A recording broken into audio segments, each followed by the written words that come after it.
up guys, it's me Charlie, and today I'm going to do a review on Clea, I think that's how you pronounce it, and to do a wrap up on Sanctum Showdown. Now let me talk about Clea first. And pull out the card.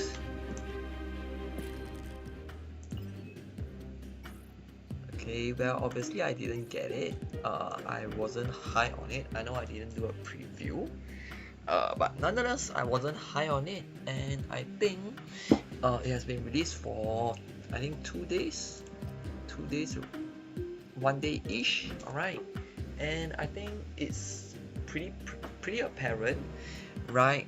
Clea is not exactly a very strong card, right? She's a 1/2. When this permanently gains power, add Flames of the 13 to your hand, if in hand or in play. Right, and Flames of the 13 is on review, afflict an enemy card here with -3 power. Right, so it's a spell. So in terms of the power swing, alright, it's 3 power. Here is a difference of 3 power and 2.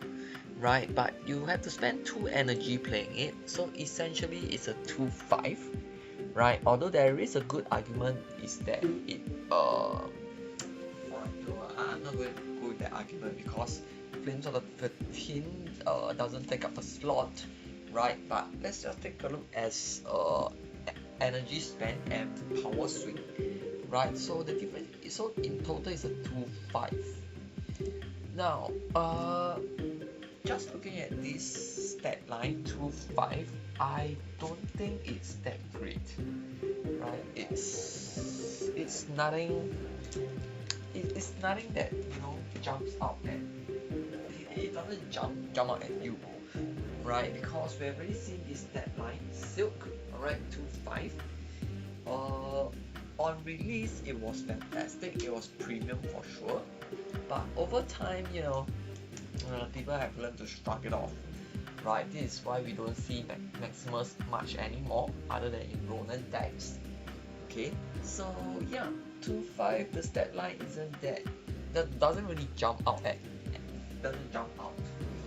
Right, and in terms of synergy, there isn't any other than the fact that Flames of the 13 is a spell, obviously, so you can use this to snowball Nicholas Scratch. You can use this to synergize with cards that want spells.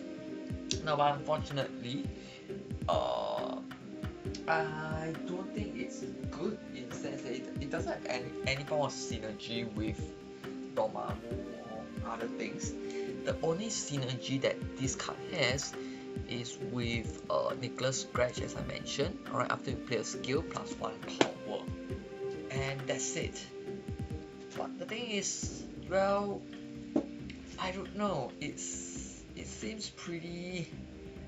Right, here's the thing. If you want to synergize it, you play Nicholas Scratch, alright. But Nicholas Scratch, if you were to just play Nicholas Scratch and Flame of the 13 is Nicholas Scratch is just 1/3, and that's it.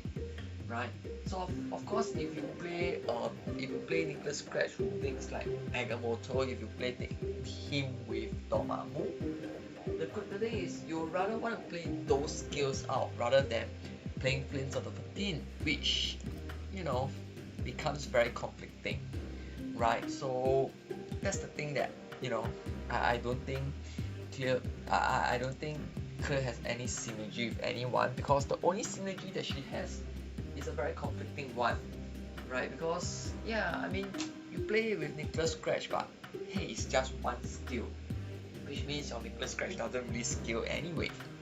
Alright, so all in all, I think right now at the moment she isn't very good. Okay, she isn't very good, but over time, if we have more cards that more skill cards coming out, be it, with something like this kind of package, where you play a card and then you gain a skill to play, or an outright skill like Astral Projection, right? Then you will get better. right? Because then we will be able to scale Nicholas Scratch much more, right? Much more independently. We don't have to run it with Agamotto, don't have to run it with Dormammu.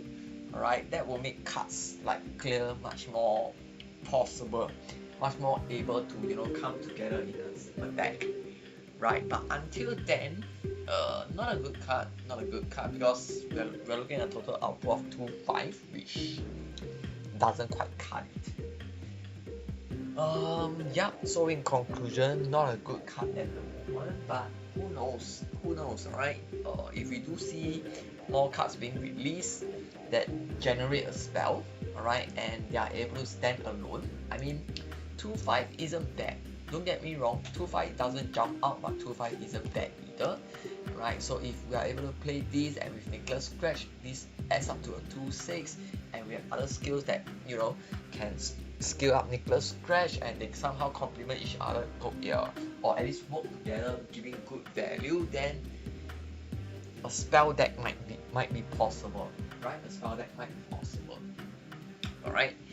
But for now, no, it doesn't really synergize with Dormammu, it doesn't synergize with Agamotto. With Dormammu, with Agamotto, you want to play the spells that they have, right? You don't want to, waste time playing Flames of 13. So all in all, right now, this is a horrible card in my opinion, right? But it is definitely interesting. This concept is definitely interesting, right? So that's that. Now, moving on to talking about Sanctum Showdown. I managed to go all the way to Sorcerer Supreme. I managed to get the card Astral Projection, got one PMV, got the 500 credits. I think this is singular. Yeah, it should be singular because I haven't been very actively playing Sanctum. Right, so I still have 45 charms at the moment. We are left with 23 hours, right?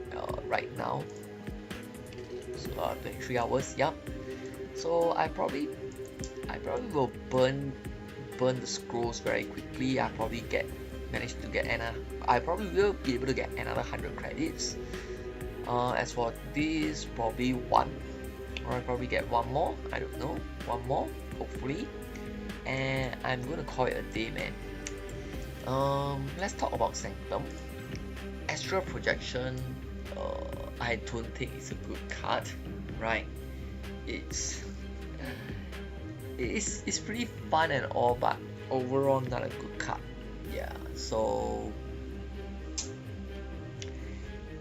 but unfortunately, we would still want to get it, alright? At any time a new card appears and we're able to get it for free, or without using resources, we definitely want to get it, right? But I haven't actually played Astral Projection at all, right? The only deck that seems interesting to me is the VG's one, whereby you copy and upon, right? But then again, it's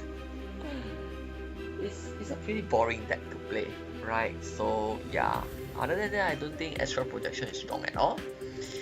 As for the deck that I'm using, alright, this deck is a zoo kind of deck with Rocket Raccoon. But the difference is I play Jean Grey. It's very effective to force people to play into certain lanes, and you win the targeted lanes, right? And then you snap into it and they have no choice, either they retreat and they give you an even faster 16, or they just watch you win that particular highlighted lane, right? So this is the Sanctum deck that I've been using.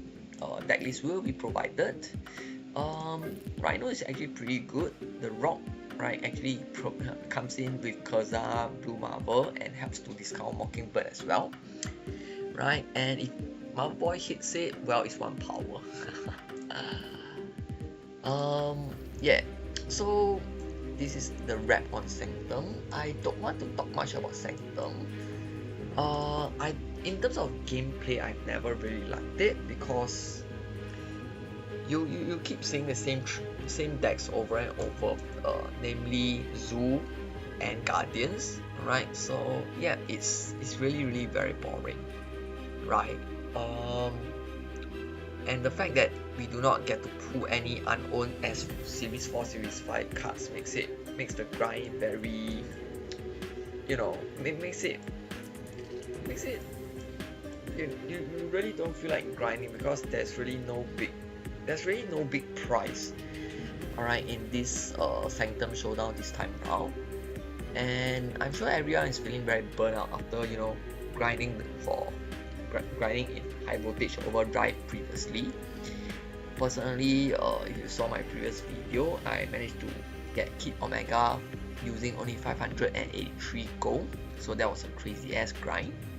Alright, so I don't have the energy to do it again. Alright, I really don't have the energy to grind Sanctum again just to max out on the credits and all.